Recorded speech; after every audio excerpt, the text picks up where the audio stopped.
suliranin, lahat ay aking kakayanin, pagkat ikaw ay kapiling. Subukin man ng panahon, mananatili sa'yo, Panginoon.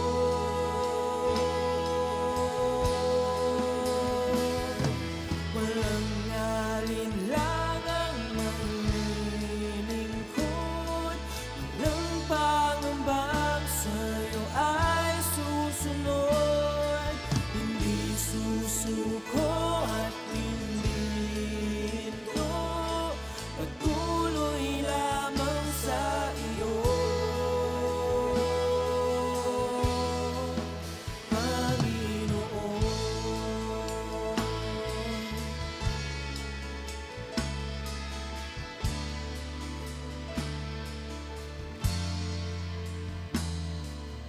Ikaw ang aking paglilingkuran, kahit saan dalhin.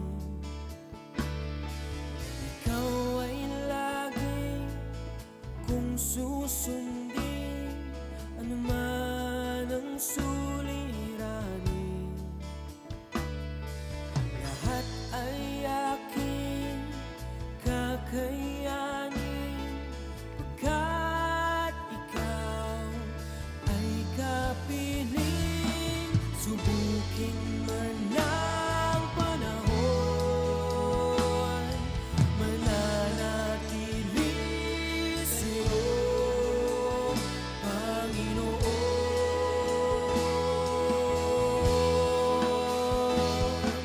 Walang alinlangang maglilingkod, walang pangambang sa'yo ay susunod.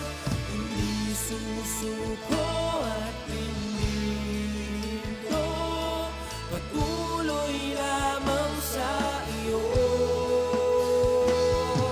Walang alinlangang maglilingkod, walang pangambang sa'yo ay susunod. Hindi susuko at hindi hinto, patuloy lamang sa iyo, hanggang dulo. Mananatili anumang hamon, ikaw pa rin ang Panginoon. Tatapusin ang takbuhin sa kaharian mo'y ika'y makapiling.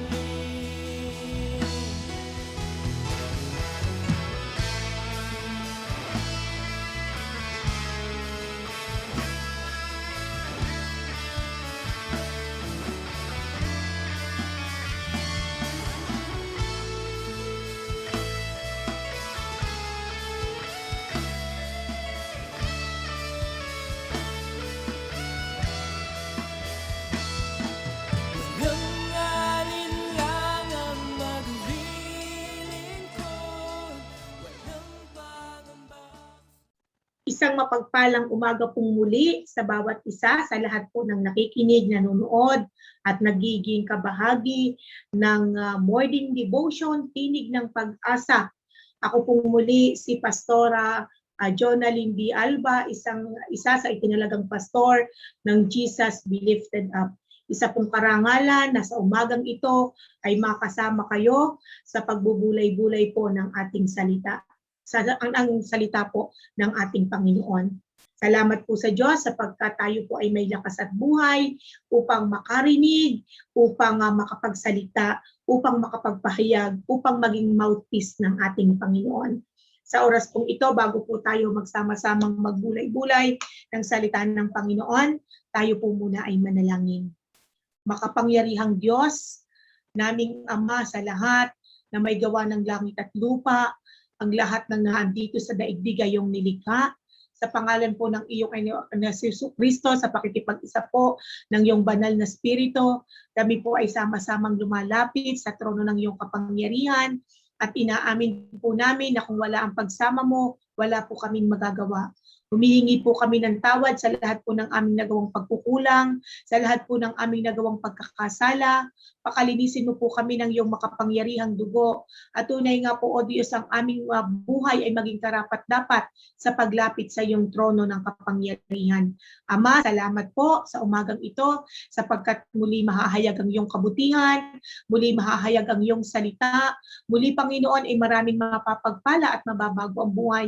Ano man po ang kalalagayan ng mga nakikinig, nanonood sa oras na ito, alam ko po Panginoon na ikaw ang tutugon sa lahat, ikaw ang tutulong sa anumang sitwasyon na meron sila ngayon. Lord, ang pag-asa, ang pag-ibig, ang kapayapaan at ang pagpapalang nagbubuhat sa iyo ay maranasan po ng bawat isa. At sa amin pong pag-aaral ng iyong salita, tunay ngang ang pangalan mo lamang at ang iyong salita ang maitaas. At tunay nga po, O Diyos, ito may magiging malaking pagpapala sa lahat po ng nakakarinig, sa lahat po ng sumusubaybay sa aming morning devotion, Tinig ng Pag-asa. Ama, salamat po sapagkat ikaw ay dakila, makapangyarihan ka, at pinagkakatiwala po namin sa iyo ang lahat ng bagay. Tanggapin mo po ang pinakamataas na papuri, pasasalamat. Ito po ay aming samot dalangin sa pangalan ni Jesus. Amen and amen. Muli po, magandang umaga po sa bawat isa. At excited po muli ako na pag-aralan, ibahagi po sa inyo ang kabutihan, ang mabuting balita ng Panginoon, ng salita ng Diyos sa bawat isa sa atin. Kayo po ay lubos ng pinagpala ng Diyos at tunay ngang anuman po ang sitwasyon na meron sa ating buhay, sa kasalukuyan, ito po ay aayusin sa tulong at habag ng ating Panginoon. Sa umaga pong ito ay muli ay magbubulay-bulay tayo ng salita ng Panginoon at alam ko po ay na-ready na ang puso't isipan ng bawat isa. Kaya't samahan po ninyo ako sa pagbabasa ng salita ng Diyos na matatagpuan sa Hebreo, sa aklat po ng Hebreo, Kabanata 4, talatang 12 hanggang 13. Ito po ang sinasabi, sapagkat ang salita ng Diyos ay buhay at mabisa, higit na matalas kaysa alinmang tabak na magkabilay talim. Ito'y tumatagos maging sa pinaghihiwalayan ng kaluluwa at espiritu at ng mga kasukasuan at ng utak ng buto at nakatataho ng mga iniisip at binabalak ng tao. Walang makakapagtago sa Diyos. Ang lahat ay hayag at lantad sa kanyang paningin at sa kanya tayo magsusulit. Purihin po ang Diyos sa kanyang buhay at makapangyarihang salita. Sa oras pong ito ay tayo atin pong pag-aralan kung gaano po kabisa, kung kaano po, sabi nga po doon ay buhay ang salita ng Panginoon. Sabi po dito, ang ating pong pag-aaralan sa umagang ito ay may pinamagatan ko pong the power of His Word. Ang kapangyarihan po ng kanyang salita, the power of His Word. Ano po? Sabi nga po doon sa ating binasa, the Word of God is alive and active, buhay at mabisa. Ano? Ang sabi po dito, ito lamang daw po ang salita na nakakataho, nakakaalam, nakakahalukay ng iniisip at nararamdaman ng tao. At ang sabi po, ito'y tumatagos. Alam niya po ang ating kalalagayan. Kaya po kung minsan tayo po ay nagtataka pagbuklat po ng ating Biblia, bakit parang kilalang kilala tayo? Bakit parang alam na alam ang ating pinagdadaanan? Sabi nga po, ang panalangin po, tayo po ay dumudulog sa Diyos. Pero ang kasagutan po ng ating pagdulog sa Panginoon ay sinasagot po sa pamamagitan ng kanyang salita. Kaya po napaka-importante po na tayo ay nagbabasa, hindi lamang po nagbabasa, kundi nagpapahayag ng salita ng Panginoon. Sapagkat kapag ipinahayag po natin ang salita ng Panginoon, ito po ay nagpapatunay at nagsasabi na mabuti ang Diyos na lumikha sa atin. Ano po? Ang sabi po doon, ang salita po ng Diyos, it leads us in the path of righteousness. Ito po ay tayo ay, sabi nga po doon, tayo po ay naandun na pinapatnubayan. para po natin tahakin ang landas ng katwiran. Ano po ang sabi sa Proverbs 4 verse 11? I have directed you in the way of wisdom. I have led you in upright paths. Ano po? Ang sabi po doon, tayo po'y pinapatnubayan sa daan ng kaalaman. At itinuturo po doon sa atin ang landas ng katwiran. Sabi po doon, wala pong itinurong masama ang salita ng Diyos sa bawat isa, bagkus ito po ay nagbibigay ng pag-asa, nagbibigay ng makalangit na karunungan, nagbibigay ng lakas, nagbibigay ng kaligtasan, at nagbibigay po ng kagalingan sa buhay po ng bawat isa. Ang sabi po doon, it give us light in our path. Ano po? Ang salita po ng Diyos ay isang tanglaw na sa atin ay patnubay. Liwanag na lumalanda sa landas natin. Ang sabi po doon, daraanan. Sabi po doon, ito po ay liwanag na tumatanglaw sa landas po na ating daraanan. Sapagkat sa ating pong buhay, napakarami po ng daan na ating nararanasan. Sabi nga po doon sa literal, na sabi nga po doon sa pagpasok sa isang lugar, kung minsan po kasi kapag pumasok tayo sa isang madilim na lugar, for example po sa kagubatan, kung wala po tayong dalang ilaw o tanglaw, hindi po natin alam kung ano po ang ating kakarapin. Maaari po tayo sa paglakad po natin sa kagubatan, hindi po natin maalam, hindi po natin makita ang tamang daan. Ang sabi nga po doon, maaaring makaengkwentro tayo ng mga hindi magandang bagay. Mayroon diyang ahas, meron po diyang asong gubat, na hindi po natin alam na yung pala matatapakan na natin o malalapa na tayo kasi wala tayong ilaw. Hindi natin alam yung ating dinaraanan. Pero kung ikukumpara po natin ito sa ating sa ating spiritual na buhay, kapag po tayo dumadanas ng iba't ibang klase ng sitwasyon sa ating buhay, kapag dumadanas po tayo ng mga, sabi nga po ng mga kabiguan, dumadanas po tayo ng problema o pagsubok, kung minsan po parang nawawalan pag-asa, magulang kapatid, ang salita po ng Diyos ang gawin po nating tanglaw, ang gawin po nating ilaw, para makita po natin bagay natin nangyayari ito sa akin, pero wala pong iba. Bilang po mga tinawag ng Diyos, bilang po mga hinirang ng Diyos, wala pong ibang makakasagot niyan kundi ang kanyang puro at makapangyarihang salita. Ano po, sabi nga po doon, ito'y buhay at mabisa. Ang sabi nga po dito, may kapangyarihan po ang salita ng Panginoon na ipaunawa sa lahat ng tao na ang Panginoon, ang kanyang kapararaanan ay mas mataas sa ating kapararaanan.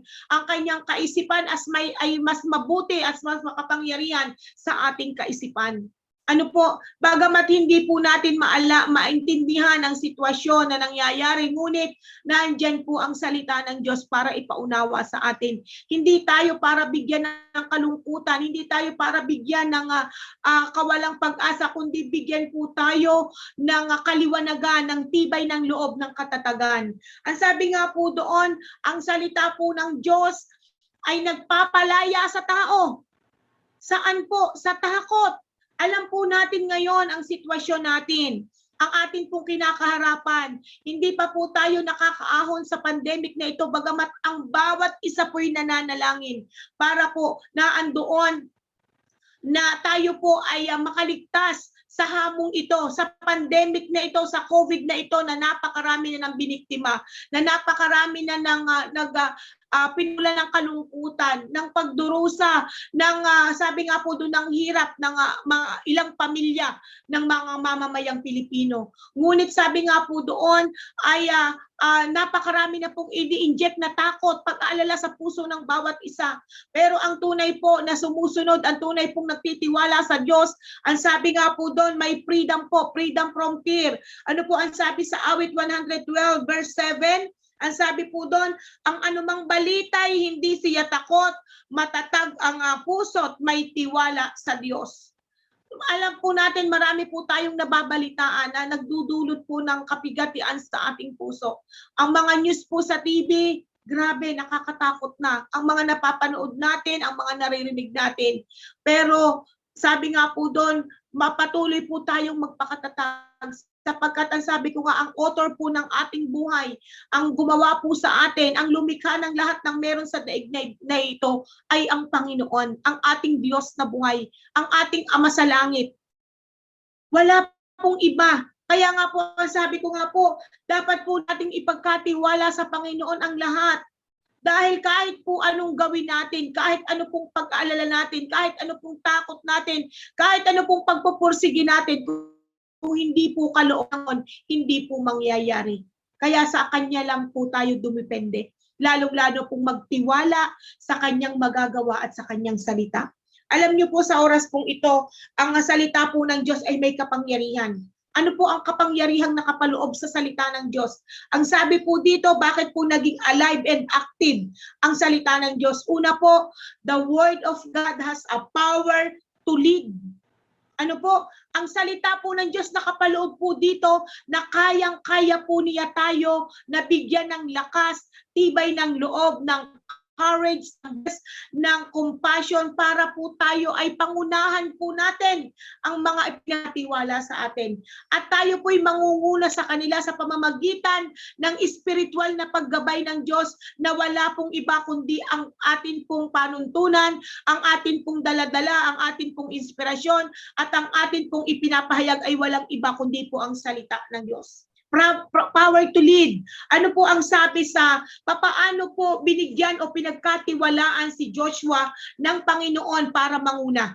Ano, nung nawala po si Moises, sa kanya po inilipat yung pangunguna sa mga Israelites. Pero sabi nga ni Joshua, hindi siya handa, hindi niya kaya. Pero ano po ang naging gabay ni Joshua para po siya'y magtagumpay sa pangunguna sa mga Israelites? Basahin po natin sa Joshua chapter 1, verse 6 to 10.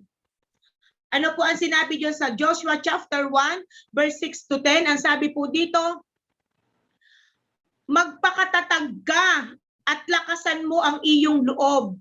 Ikaw ang mamumuno sa bayang ito sa bayang ito sa pananakop nila sa lupaing ibibigay ko sa kanila. Ayon sa aking pangako sa iyong mga ninuno. Verse 7, ngunit dapat kang magpakatatag. Ano po? At magpakatapang. Sundin mong mabuti ang kautosang ibinigay sa iyo ni Moises. Huwag mong susuwayin ang anumang itinagubilin doon at magtatagumpay ka sa lahat mong gagawin. Huwag mong kaliligtaang basahin ang aklat na iyon. Dili-diliin mo iyon araw at gabi upang matupad mo ang lahat ng nasusulat doon. Sa gayon, giginhawa ka at magtatagumpay. Ang sabi pa po dito sa verse 9, alalahanin mong lagi itong aking tagubilin. Magpakatatag ka at tibayan mo ang iyong loob. Huwag kang matatakot o mawawala ng pag-asa. Akong si Yahweh, ang iyong Diyos ay sa iyo saan ka man pumunta. Napakaganda po ng binitawang salita ng Diyos kay Joshua at ito po yung kanyang nilakaran. Ito po yung kanyang ginawa. Ilang beses pong sinabi dito, magpakatatag ka, magpakatibay ka, sundin mo ang lahat ng nasusulat, dili-diliin mo ito araw at gabi para mapangunahan mo ng may katagumpayan ang buong Israelites, ang buong ang kanyang bayan. Ang sabi po doon, huwag mong kaliligtaang basahin ang aklat na yon, dili-diliin mo iyon araw at gabi upang matupad mo ang lahat ng nasusulat doon. Sa gayon, giginhawa ka at magtatagumpay. Ibig sabihin po, ang salita po ng Diyos kapag atin pong ginawang sandata, kapag ito po ang ating, sabi nga po, ay ginawang kanlungan, ito po ang ginawa nating, sabi nga po, ito po yung naging kasama natin. Ang prinsipyo ng salita ng Diyos ang lagi po nating in-acknowledge, kinilala sa ating buhay. Ang sabi po ng Panginoon, anak, sa iyong pamumuno, pagtatagumpayin kita. Pagtatagumpayin po tayo ng ating Panginoon. Alam niyo po, ang pangunguna, lahat po tayo bilang mga lingkod ng Diyos ay pinagkatiwalaan ng mga, sabi nga po doon, ng mga tao, ng mga kapatid nating pangungunahan natin para tumatagpo ang kanilang pananampalataya, para sila man ay maging dumating din po ang oras na makapagpahayag din ng kabutihan ng Diyos, ng salita ng Diyos, upang maduplicate tayo. Sapagkat sabi nga po doon, dadating po ang oras, dadating po ng araw na ma-expired ang ating buhay. Pero bago po dumating yun, sisiguraduhin po natin nakapag-duplicate tayo ng mga lingkod ng Diyos na siya naman po na magpapahayag ng salita ng Panginoon. Katulad po ng ginawa ni Moises, inilipat niya po kay Joshua.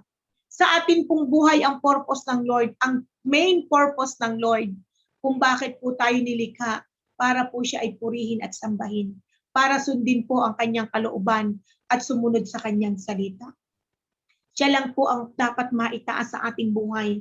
Kaya nga po sabi sa 1 Corinthians chapter 16 verse 13, 1 Corinthians 14 verse 13, maging handa kayo at magpakatatag sa inyong pananalig, magpakatapang kayo at magpakatibay. Marami pong beses na laging sinasabi sa salita ng Diyos na magpakatibay kayo, magpakatatag kayo. Bakit po? Ang mundo po natin, ang journey po ng ating buhay ay punong-puno po ng trials, punong-puno po ng pagsubok. Ang journey ng ating buhay, maging ang ating paglilingkod, ay punong-puno po ng challenges. Kaya po, lagi po tayong ini-encourage ng salita ng Diyos na magpakatatag, magpakatapang, magpakatibay. Sa ating pong mamumuno bilang mga pastor, alam niyo po, hindi lamang tayo ang binigyan ng karapatan, hindi lamang po mga magulang kapatid, lamang po kami mga pastor ng karapatan para magpahayag ng salita ng Diyos, kundi kayo man din pong nakikinig at natututo. Kaya po napakahalaga, double time po tayo, double time na para po ipahayag natin ang salita ng kaligtasan, sapagkat marami pa pong tao ang nangangailangan po ng kaligtasan. Why? Bakit po? Dahil ang sabi nga po doon, marami pa pong hindi naaabot, pero salamat po sapagkat binigyan po tayo ng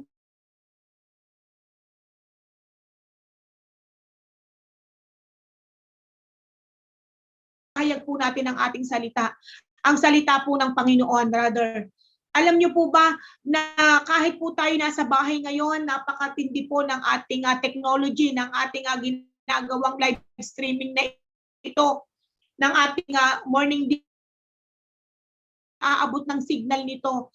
Tunay nga pong napapagpala sa kanyang salita. Tunay nga pong nabibigyan sila ng lakas, tumatanggap ng kaligtasan ang maraming tao.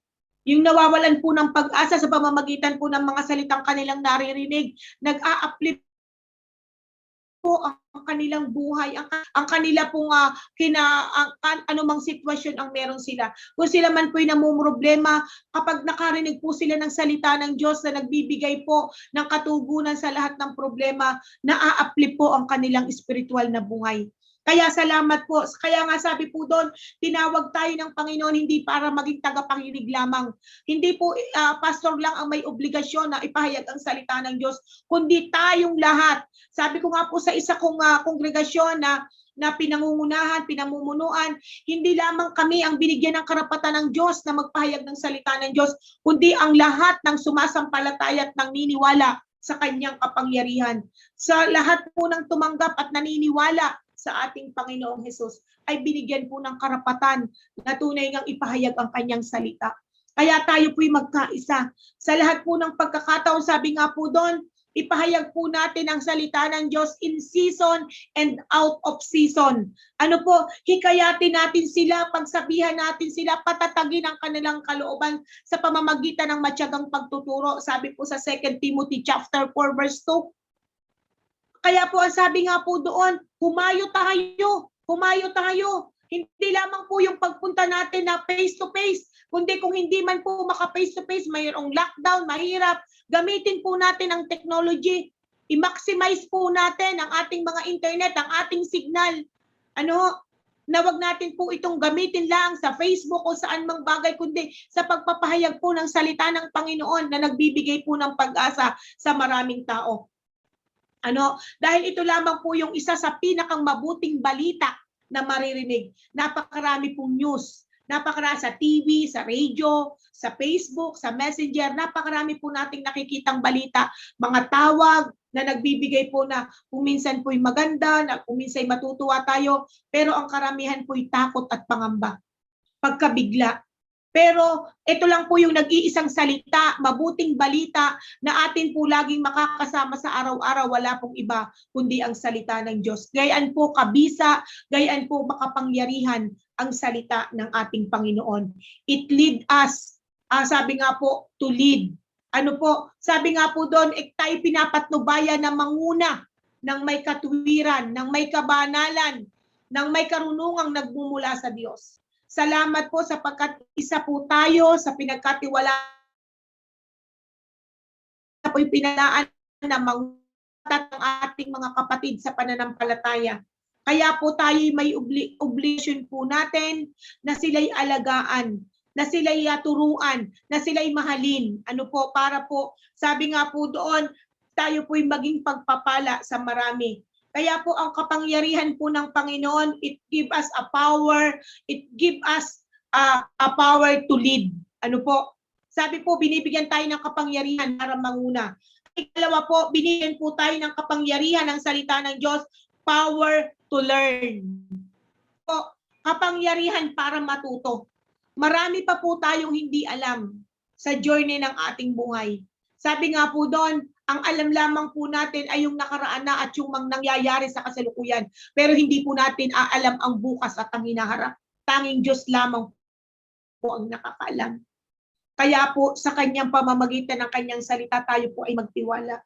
Hindi po natin alam. Kaya ang sabi nga po doon, ang salita po ng Diyos ay nagbibigay po na para po tayo ay matuto, nagbibigay ng karunungan, nagbibigay ng mga kalangit na kaalaman para po malaman natin kung ano ang tunay na kalooban ng Diyos sa ating buhay.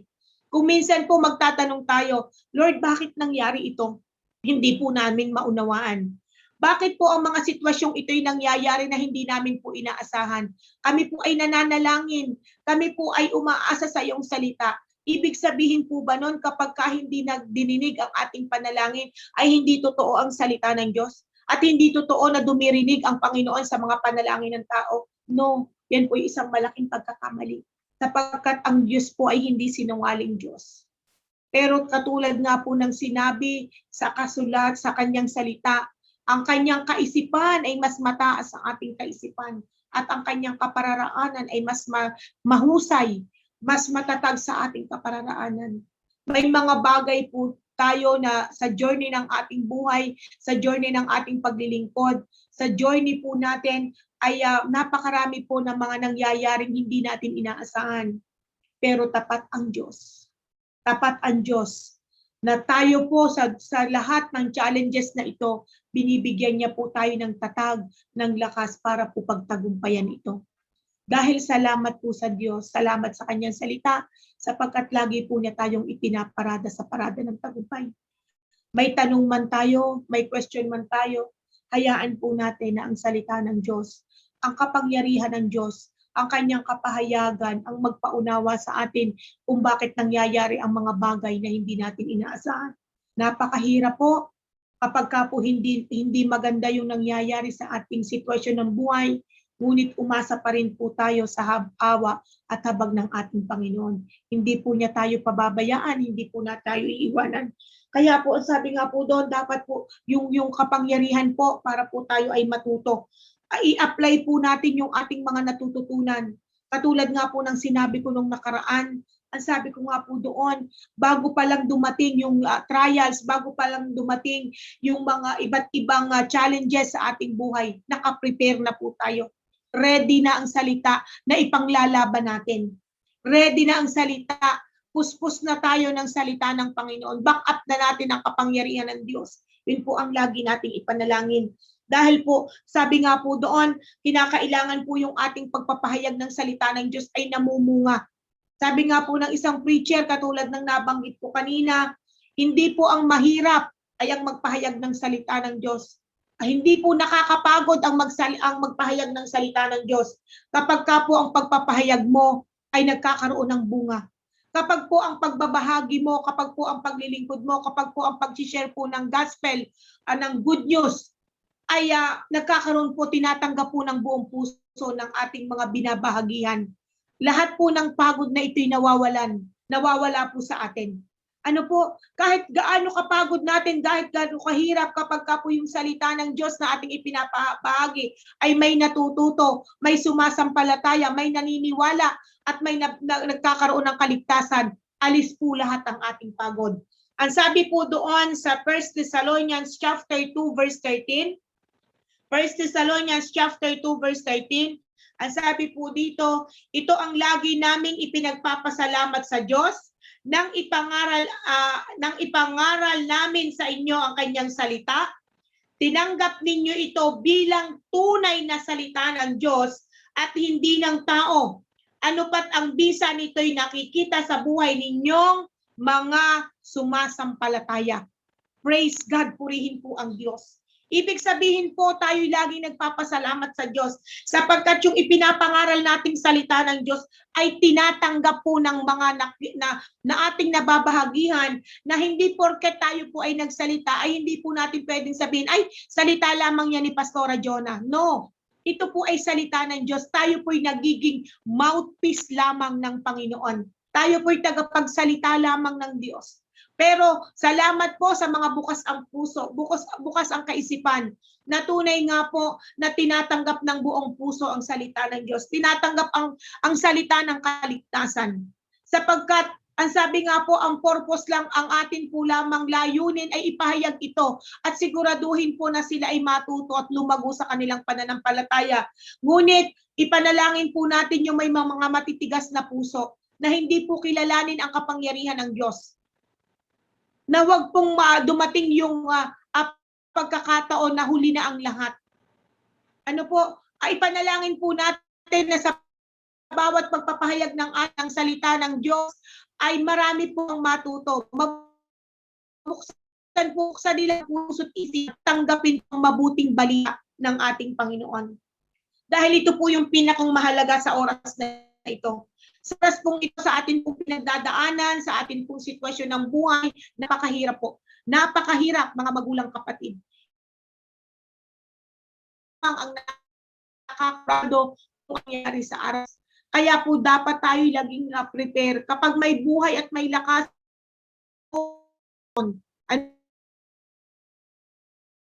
ito na po yung season ng ipagsalita ng Panginoon. Bakit po? Ang sabi po ni Jeremiah, sa chapter 15 verse 16, ano po ang sabi po, Jeremiah chapter 15 verse 16, ang sabi po doon, nagsalita ka sa akin, ang tinutukoy po ni Jeremiah dito yung Panginoon, nagsalita po sa kanya, at ang sabi po doon, at pinakinggan kitang mabuti.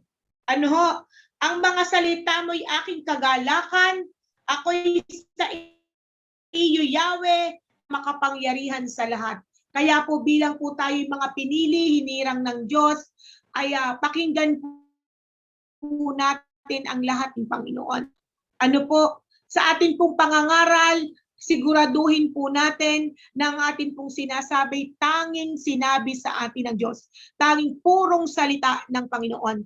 Para po tanggapin po kung ano po yung natutunan natin, kung paano po tayo lumalago, kung paano po tayo nagpapatuloy, ano po natin ginagawa ang salita ng Diyos, kung paano po natin ipinamumuhay, yun po yung magmamanifest sa ating mga tinuturuan. Paano po tayo natuto, yun po yung magmamanifest, yun po yung dadaloy sa mga ipinagkatiwala sa atin. Salamat po sa Diyos. Sapagkat sa pamamagitan po tayo ng kanyang salita, hindi po tayo naliligaw. Wala po tayong pinag-aaralan kundi purong salita ng Diyos. Ano po? Kaya po salamat sa Panginoon sapagkat ang kanyang salita, una, nagbibigay po sa atin para tayo'y mamuno, para tayo'y manguna, para pangunahan ang mga pinagkatiwala sa atin na ang tunay na purpose po ay magkaroon sila ng kaligtasan at tamang relasyon sa ating Panginoon. At ang ikalawa po ay binigyan po tayo ng kapangyarihan ng salita ng Diyos na matuto. Matuto po. Sabi nga po doon sa lahat ng aspeto ng ating buhay. Sabi nga po doon sa kanina sa binasa natin sa Hebrews chapter 4 verse 12 to 13, ito po lang ang salita na nakakataho ng iniisip ng tao. Nakakakilala, sabi nga po, ito may tumatagos.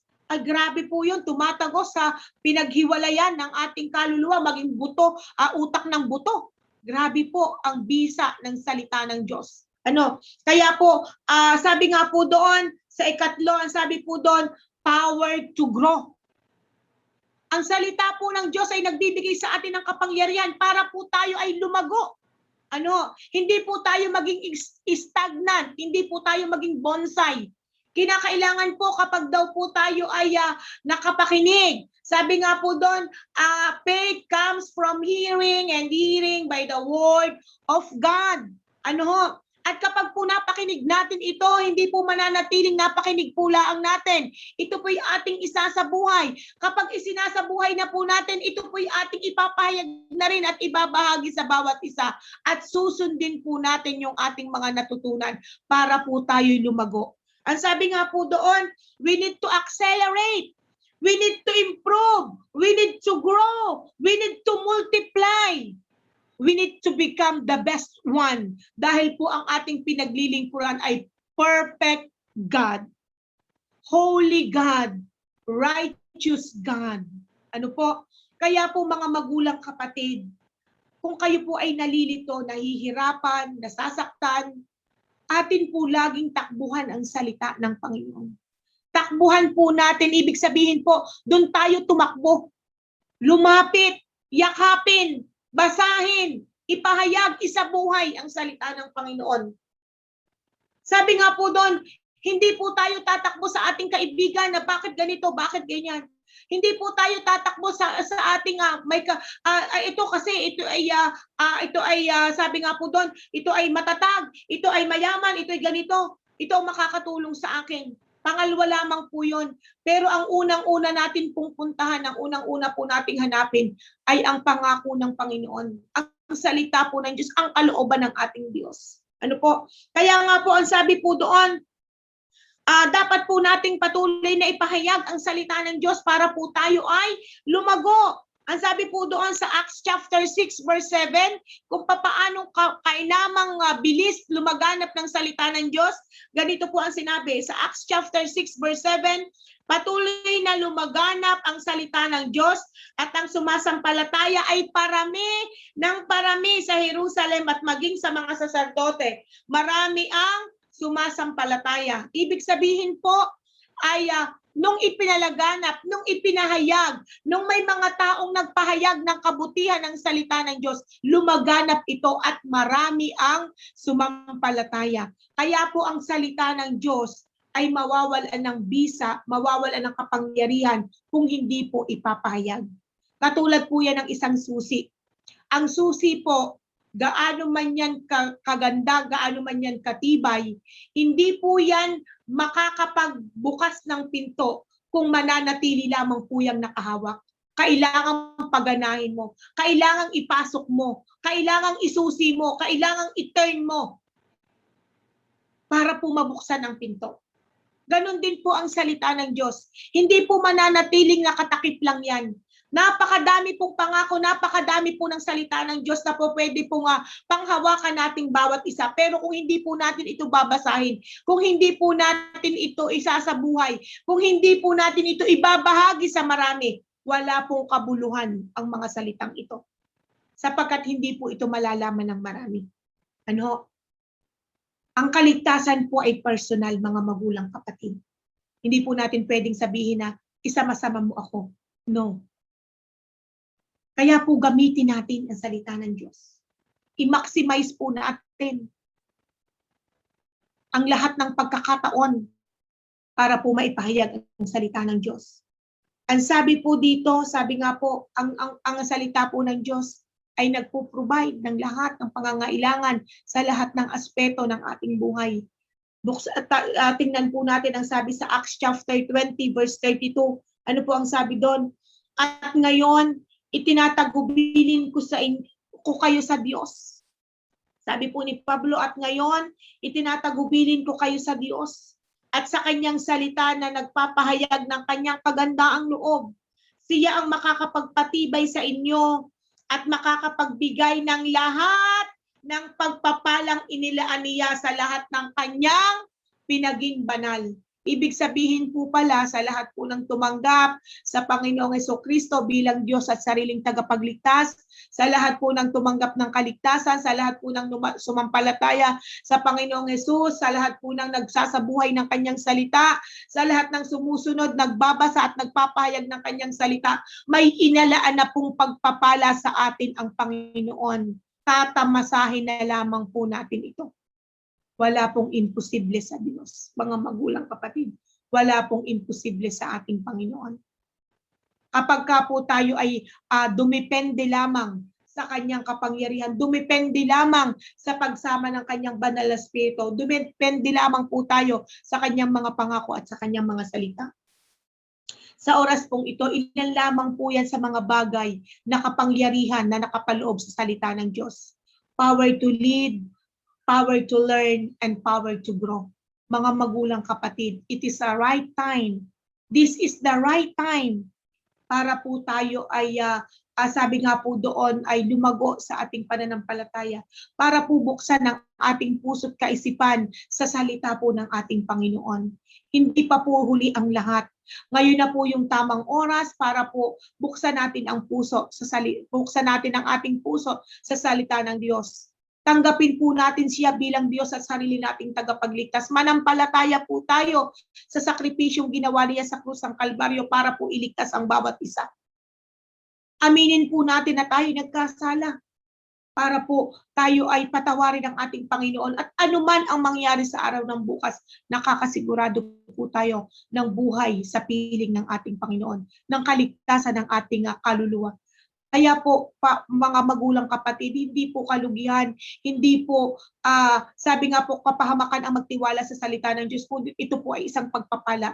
Ito po ay magbibigay sa atin ng pag-asa sa ating hinaharap. Kaya bilang po encouragement po sa bawat isa, ang sabi nga po doon, sa Colossians chapter 3, verse 16, ang sabi po doon, ang salita ni Kristo ay itanim ninyong mabuti sa inyong isip. Magpaalalahanan kayo at magturuan ng buong kaalaman. Umawit kayo ng mga salmo, mga himno at mga awiting espiritual na pasasalamat sa ating Panginoon. Ibig sabihin po, sabi nga po doon, ang salita daw po ng Diyos ay lagi nating itanim sa ating isipan, sa ating puso. At sabi nga po doon, patuloy po tayo magpaalalahanan, patuloy po nating magturuan ng buong kaalaman. Para daw po, sabi nga po doon, patuloy po nating awitan ang ating Panginoon, patuloy po natin siyang purihin, sambahin sa pamamagitan po ng mga papuring awitin. Kaya po, sabi nga po doon, napakabisa po, napakapakapangyarihan po ng salita ng Diyos na ito po ay nagbibigay sa atin ng pag-asa, nagbibigay ng lakas, nagbibigay ng kaliwanagan, nagbibigay po ng tunay nga ng liwanag, nagbibigay po ng sabi nga po ng tapang para harapin ang lahat po ng sitwasyon na meron sa ating buhay. Kaya po sa oras na ito, sa akin po pagtatapos, isa pong word of encouragement ang aking iiwanan sa inyo. Sabi po sa Isaiah 40 verse 8, ang sabi po doon, ang damoy nalalanta at kumukupas ang mga bulaklak, ngunit ang salita ng Diyos ay hindi lilipas. Ibig sabihin po, mawawala po ang lahat ng meron sa mundong ito, magpe-fade po, mawawala ang buong daigdig, ngunit mananatili po ang salita ng Diyos. Kaya po sa umaga pong ito, ang ako po ay nananampalataya na tayo po ay natuto, tayo po ay napagpala, tayo po ay nabuksan ang puso't kaisipan sa ilan lang pong bagay na nakapaloob, nakapangyarihan ng Diyos ng salita ng ating Panginoon. Kaya po, marami pong salamat muli. Kayo po sa lahat po ng naging kabahagi ng morning devotion na ito, Tinig ng Pag-asa, ay lahat po ay ipinrepare na po ng Panginoon ang lahat ng ating pangangailangan at ang lahat po ng katugunan sa ating mga katanungan. Kaya po, patuloy ko pong inaanyayahan kayo na tuwing Monday, Wednesday, and Friday ay manatili po kayong naka-tune in sa ating pong morning devotion na Tinig ng Pag-asa na ginagawa po tuwing 9 a.m. and 7 p.m. Kaya po, salamat po at purihin po ang Diyos. God bless po mga kapatid. At tatapusin po natin ang ating pagsasama-samang ito sa pamamagitan po ng isang panalangin. Tayo po ay manalangin. Amang Diyos na makapangyarihan sa lahat, ikaw po ay aming pinupuri, kayo po ay aming pinasasalamatan, niluluwalhati. Salamat po Panginoon sa umagang ito, sa pagbubulay-bulay po ng iyong salita. Salamat po sapagkat may panibago ka na namang kapahayagan sa buhay ng bawat isa. Ang dalangin ko po ito'y naging pagpapala sa lahat po ng nakapakinig at nakapanood. At ang dalangin ko po Panginoon, ito po hindi mawala ng kabuluhan. Ama, salamat po at patuloy pong maipahayag ang iyong salita. Patuloy na maraming tumanggap ng kaligtasan at maraming matugunan ang kanilang pangangailangan. Salamat po o Diyos sa kapangyarihan ng iyong salita na ito po Panginoon ay aming sandata, na ito po ay aming pinanghahawakan at aming nilalakaran upang sa buhay po namin ito kami po ay laging magtagumpay sa piling mo. Salamat o Diyos, we entrust to you everything o God. Receive all the highest praises, glory and thanksgiving. In Jesus' name these things we pray. Amen and amen. Muli po, God bless us all.